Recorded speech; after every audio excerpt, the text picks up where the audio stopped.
apalagi kayak saya gini yang punya latar belakang aktivis, saya tidak mau bahkan pemerintahan Prabowo Gibran ini membangun koalisi super gemuk. Maka pertemuan Ibu Mega dan Pak Prabowo tentu saja dalam rangka memperkuat kuda-kuda kita di dalam merespons potensi ancaman yang muncul dari lingkungan global ini. Ibu Mega. Oleh karena itu, feeling saya 90% PDI tidak akan masuk ke dalam kekuasaan. Dia akan mengambil jalan oposisi. Gitu. Sekalipun ditawarkan oleh Pak Prabowo ya? Kan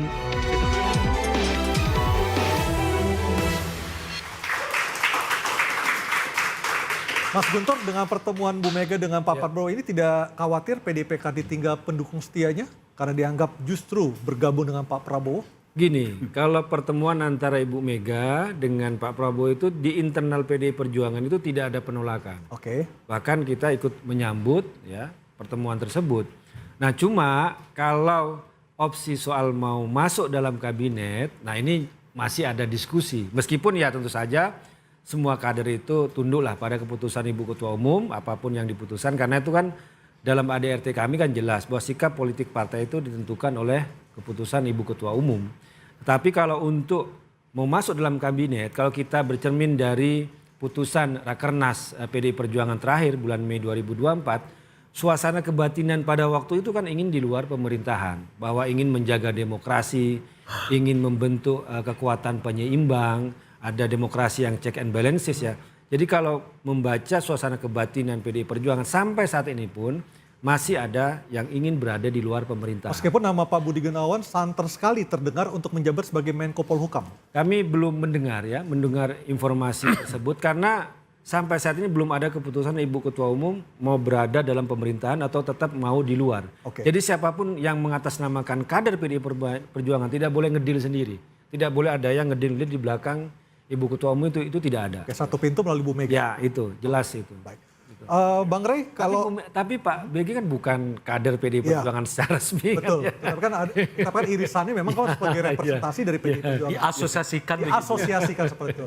Bang, kalau kita melihat pertemuan dua elit politik ini memang bagus untuk kehidupan berbangsa dan bernegara. Tapi bagi masyarakat, bukankah ini justru merugikan? Karena tidak ada lagi kekuatan oposisi sebagai penyeimbang. di luar Itulah yang pemerintah. membuat saya tidak terlalu yakin Ibu Mega akan mengambil posisi bergabung dengan Pak Prabowo. Jadi pertemuan nanti hanya sekedar ucapan silaturahmi dan juga terima kasih. Ya. MD3 Mbak Puan tetap jadi ketua Enggak, DPR. jangan ke situ dulu. Oke. Pertemuan itu penting dalam rangka apa yang disebutkan tadi oleh Bung Boni, rekonsiliasi.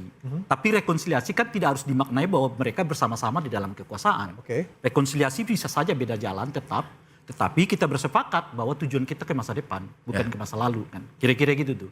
Nah, Anda di dalam, saya di luar. Itu bagian dari rekonsiliasi. Nah, kalau lihat Ibu Mega selama ini dengan gayanya, dan saya kira salah satu tokoh politisi yang menurut saya masih punya kemampuan untuk menjagalah gitu, menjaga pilihan-pilihan politik, itu adalah Ibu Mega.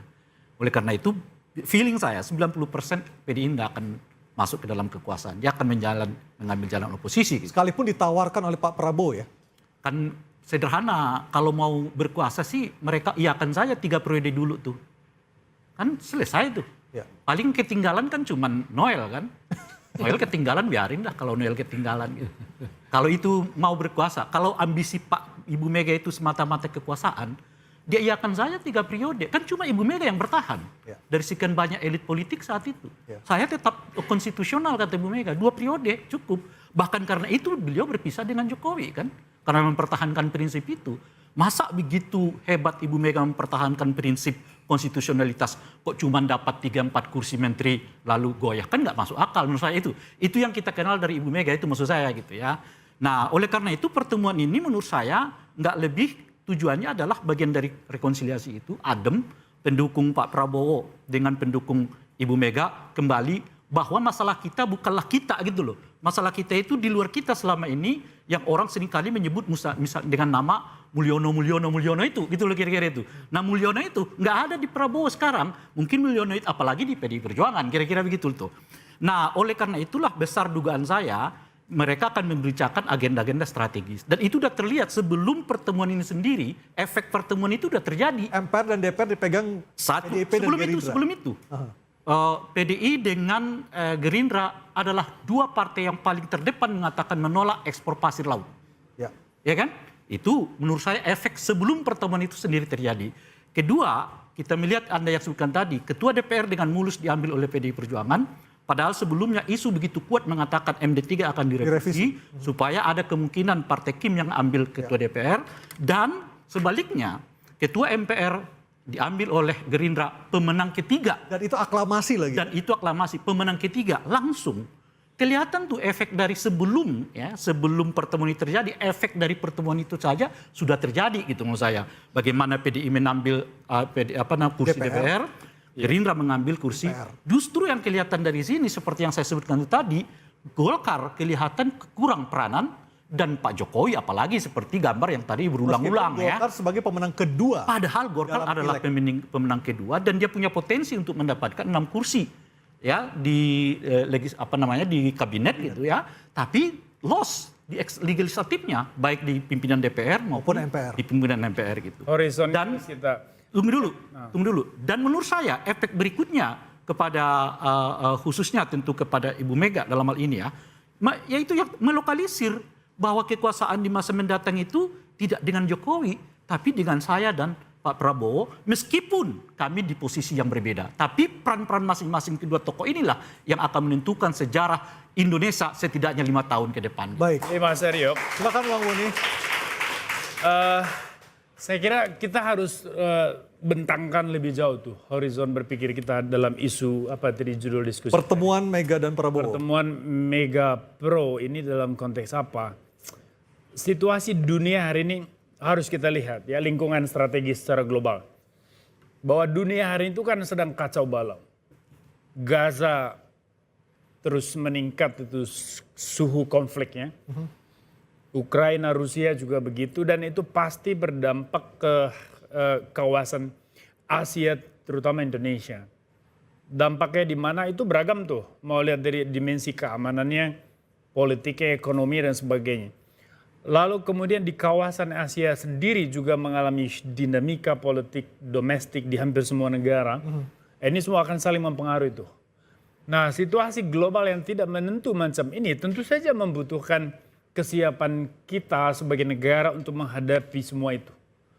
Maka pertemuan Ibu Mega dan Pak Prabowo tentu saja dalam rangka memperkuat kuda-kuda kita di dalam merespons potensi ancaman yang muncul dari lingkungan global ini. Baik. Nah, maka langkah pertama itu adalah bagaimana kita meredusir potensi ancaman dari lingkungan domestik ya, dalam negerinya. Yaitu mulai dari manajemen politik di tingkat elitnya, hubungan elit dengan masyarakat akar rumput, ya, hubungan antara institusi negara dengan ruang publik, itu semua yang harusnya kita pikirkan. Baik. Karena pada akhirnya kita tidak akan pernah bisa mengorbankan Indonesia demi kepentingan politik praktis. Baik, saya ke Bang Noel. Bang Noel, kalau misalnya Bu Mega tetap memilih berada di luar pemerintahan, apakah Gerindra dan Pak Prabowo merasa siap dengan kondisi seperti itu? Saya rasa paling siap. Oke. Karena kita butuh namanya check and balancing itu ya. Nggak mungkin Gerindra harus tanpa ada kontrol. Apalagi kayak saya gini yang punya latar belakang aktivis. Saya tidak mau bahkan pemerintahan Prabowo Gibran ini membangun koalisi super gemuk. Jika PDP masuk, saya anggap malah melemahkan demokrasi. Ya karena relawan juga bagus dalam relawan juga kesulitan masuk ya kan. Bagus. Harus ada alat pengontrol yang kuat. Dan menurut saya PDIP salah satu partai yang paling kuat untuk menjadi bagian yang di luar, atau bahasa yang sering tren itu oposisi gitu. Jadi kalau ditanya Pak Prabowo menawarkan, saya rasa ya selama itu baik-baik aja Prabowo senang kok gitu loh. Kan kita bicara tentang ke depan, langkah-langkah ke depan, bicara tentang program, lantas gagasan soal Indonesia gitu loh. Apalagi tadi disampaikan Boni ada konflik global yang sudah mulai merapat ke kita nih, dari konflik Gaza, Libanon, pada akhirnya lantas kan, Ukraina, pada akhirnya lantas kan, Iran. Pada akhirnya situasi ini kan akan memaksa kita, Bung Noel, untuk mengambil sikap kita akan ada di titik mana. Ya. Nah, kita akan mempertegaskan katakanlah politik bebas aktif kita. Akan seperti apa model bebas aktif dalam implementasi ke depan. Itu akan menjadi pertanyaan besar yang harus dijawab oleh pemerintah Pak Prabowo.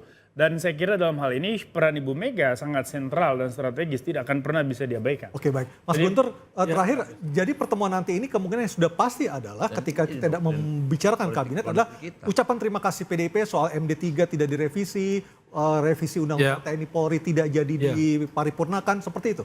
Iya, pertemuan untuk menghormati pelantikan Pak Prabowo 20 Oktober, menciptakan situasi yang kondusif, termasuk juga ya bisa dikatakan sebagai ucapan terima kasih selama ini komunikasi yang bagus, revisi Undang-Undang Pilkada tidak terjadi, kemudian revisi Undang-Undang TNI dan Polri juga ditunda, tidak dilaksanakan pada kesempatan ini, kemudian Undang-Undang MD3 juga tidak terjadi. Jadi sudah tidak ada alasan kalau Ibu Megawati tidak bertemu dengan Pak Prabowo karena sudah sangat bagus hubungannya itu. Tinggal kita tunggu di mana dan kapan ya? Ya, kapan dan di mana. Dan apa yang akan dibicarakan. Nah itu. Itu yang paling menarik ya Pak. Ya, tapi saya kira pertemuan keduanya nanti nggak akan menghasilkan sesuatu yang mengejutkan lagi. Kecuali pertemuan itu sendiri. Kontennya sudah nggak ada karena kontennya udah ada sebelumnya. Ya kan? Kita udah bisa memprediksi ya kan, DPR, MPR gitu.